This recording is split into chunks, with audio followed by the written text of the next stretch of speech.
सत श्री अकाल, तुसीं देख रहे हो लुधियाना टाइम्स ते मैं हाँ सनमजीत सिंह भल्ला। कैनेडा सरकार ने इंडिया तो डायरैक्ट फ्लाइट की जिहड़ी म्याद है वो वधा के पहला 21 अगस्त सीगी, हुण 21 सितंबर 2021 तक भारत तो कैनेडा दी फ्लाइट्स ते पाबंदी लगा दी है। पूर्ण तौर पर रिस्ट्रिक्शन लगा दी है कि इंडिया तो कोई भी ट्रैवलर जिहड़ा वो कैनेडा 21 सितंबर तक डायरैक्ट फ्लाइट के राही नहीं कैनेडा जा सकता।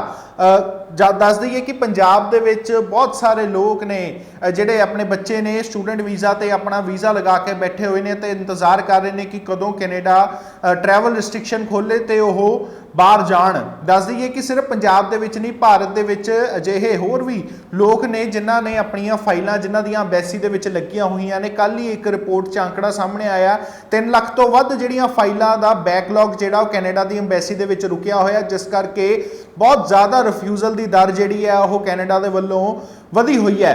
पर दस दईए कि कैनेडा ने जो ट्रैवल रिस्ट्रिक्शन लगाइया ने 21 सितंबर तक फ्लाइटां ते बैन लगाया, वो केवल इंडिया के बच्चों के वास्ते ही लगाया। और वो क्यों लगाया ये भी तुहानूं असीं दस्सण की कोशिश करांगे।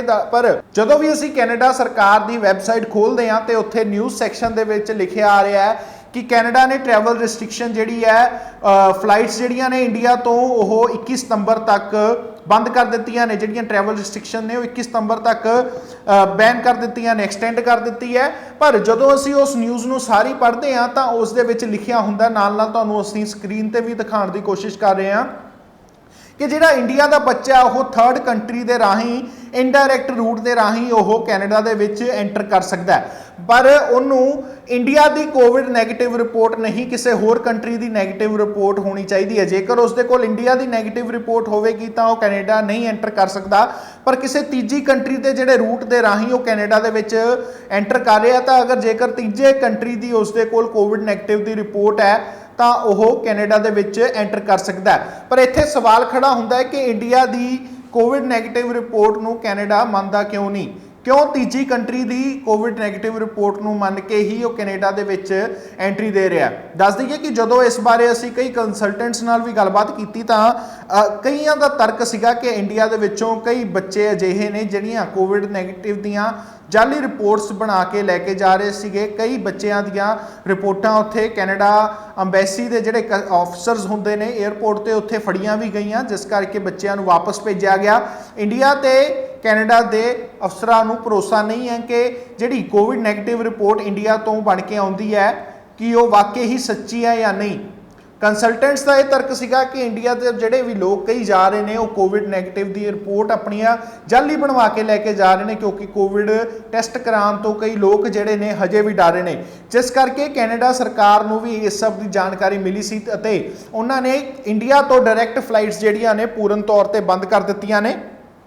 पर जिहड़े हजे भी बच्चे ने वो कैनेडा जरूर जा रहे हैं, पर बहुत ही इनडायरैक्ट रूट तो जा रहे हैं। दस दईए कि जो डायरैक्ट फ्लाइट होवे तां कैनेडा भारत तो जिहड़ा कैनेडा वो 24 घंटिया का सफ़र है, 24 घंटिया के विच बच्चा कैनेडा लैंड कर जाता। पर अजकल डायरैक्ट फ्लाइट्स बंद होने के कारण बच्चा जिहड़ा जाना चाहता, एक तो टिकट महंगी लैके जा रहा है, 3 तो 3.5 लाख रुपए की टिकट जिहड़ी है कैनेडा की एक बच्चे नूं पै रही है। आम तौर पर जदों डायरैक्ट फ्लाइट्स चलदियां सीगियां तां 60, 70 या 80 हज़ार तक की टिकट जिहड़ी है वो बच्चों नूं मिलदी सीगी। पर हुण इनडायरैक्ट रूट होने के कारण बच्चों नूं टिकटां जिहड़ियां ने वो 3 तो लैके 3.5 लाख रुपए तक की टिकटां मिल रही ने। अते बच्चा भी जिहड़ा कैनेडा है वो एक दिन दे विच नहीं पहुँच रहा, उसनूं कैनेडा पहुँचण तक 1 हफ्ता लग जाता है। कई इनडायरैक्ट रूट ने, जिस तरह कई बच्चे जिहड़े ने स्विट्जरलैंड के थ्रू जा रहे हैं, कई बच्चे UAE के थ्रू जा रहे हैं, कई बच्चे मैक्सीको के थ्रू भी जा रहे हैं। अते इत्थों जदों भारत तो पहला जे आपां मान लीए कि मैक्सीको के थ्रू कैनेडा एंटर हो रहा बच्चा, तो पहला इत्थों भारत तो फ्लाइट लेगा, मैक्सीको उतरेगा, मैक्सीको अपना पहला कोविड-19 का टैसट कराएगा, उत्थे क्वारंटीन होएगा, एकांतवास च रहेगा।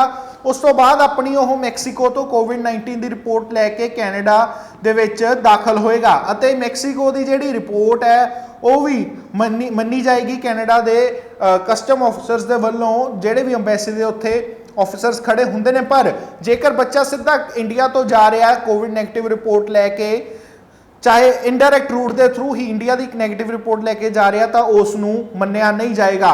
इत्थे सवाल खड़ा हुंदा है उन्हां लोकां ते जिन्हां ਜਿਹੜੇ ਕੰਸਲਟੈਂਟਸ ਕਹਿ ਰਹੇ ਨੇ, ਜਿਸ ਤਰ੍ਹਾਂ ਕੰਸਲਟੈਂਟਸ ਦੀ ਗੱਲ ਹੈ ਕਿ ਬੱਚੇ ਜਿਹੜੇ ਨੇ ਉਹ ਜਾਲੀ ਨੈਗੇਟਿਵ ਰਿਪੋਰਟਾਂ ਲੈ ਕੇ ਜਾ ਰਹੇ ਨੇ, ਤੇ ਸਵਾਲ ਕੈਨੇਡਾ ਦੀ ਸਰਕਾਰ ਤੇ ਵੀ ਖੜਾ ਹੁੰਦਾ ਹੈ ਕਿ ਭਾਰਤ ਦੇ ਵਿੱਚੋਂ 3 ਲੱਖ ਤੋਂ ਵੱਧ ਜਿਹੜੇ ਲੋਕਾਂ ਦੀਆਂ ਫਾਈਲਾਂ ਜਿਹੜੀਆਂ ਐਮਬੈਸੀ ਦੇ ਵਿੱਚ ਰੁਕੀਆਂ ਹੋਈਆਂ, ਤੇ ਉਹ 3 ਲੱਖ ਤੇ 3 ਲੱਖ ਹੀ ਲੋਕ ਜਿਹੜੇ ਨੇ ਕੈਨੇਡਾ ਆਉਣ ਦੇ ਚਾਹਵਾਨ ਨੇ, ਜਿਹੜੇ ਜਿਨ੍ਹਾਂ ਦੇ ਕਈ ਵੀਜ਼ੇ ਲੱਗੇ ਹੋਏ ਨੇ ਅਤੇ ਟਰੈਵਲ ਰਿਸਟ੍ਰਿਕਸ਼ਨਸ ਕਰਕੇ ਰੁਕੇ ਹੋਏ ਨੇ, ਉਹਨਾਂ ਨੂੰ ਮਹਿੰਗੀਆਂ ਟਿਕਟਾਂ ਲੈ ਕੇ ਕਿਉਂ ਆਉਣਾ ਪੈ ਰਿਹਾ।